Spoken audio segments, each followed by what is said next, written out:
Who has an ID here in this room? Bakit kami wala pa? Mismong si Senate Finance Committee Chairman Sani Angara wala pa raw national ID. Sa pagdinig ng Senado tungkol sa budget ng Philippine Statistics Authority at iba pang attached agency ng NEDA, lumabas na higit 80 milyong Pilipino na ang nakarehistro para sa national ID, halos 3 taon mula nang magsimula ang registration. Pero ang nakatanggap ng mga physical ID nasa kalahati pa lang. Ang iba may hawak lang na electronic version na nakaprint sa papel. Sabi ni Senador Win Gatchalian, dapat paspasan ang pamamahagi ng national ID para ito na ang gawing requirement sa SIM registration, sa halip na ibang ID na madaling mapeke. It's really easy to get PWD cards and senior citizens card, and the validation and the cleaning process of these cards are not regular. These cards are being used to get SIM cards or register SIM cards fraudulently, and that leads to a lot of the scamming.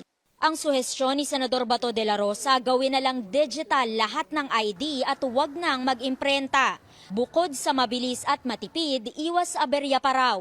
Kung hirap tayong mag-produce nung hard copy, dahil sabi nyo, 31% pa lang yung na-delivera ninyo dahil yung printing problems. Siguro, pwede nating i-stop yun. Then we'll go digital. Makakuha pa tayo, makasave pa yung pera ang gobyerno kung i-stop natin yun.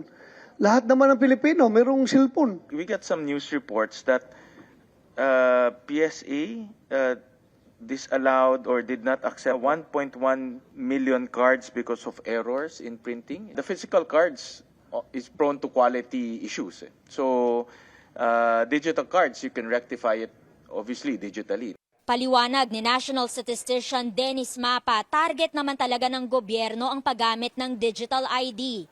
Katunayan, tinatanggap na raw ito sa mga bangko ngayon pero hindi pa raw kayang gawing digital lahat ng ID. If you look at statistics, not all Filipinos na 15 and above will have the smartphone.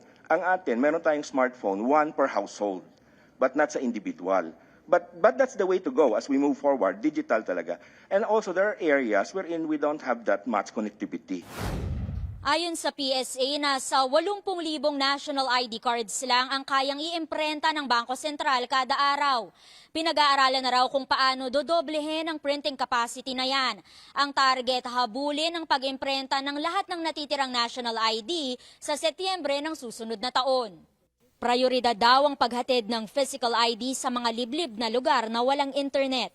Higit 1.6 billion pesos ang hinihinging pondo para sa Philippine Identification System of PhilSys para sa susunod na taon.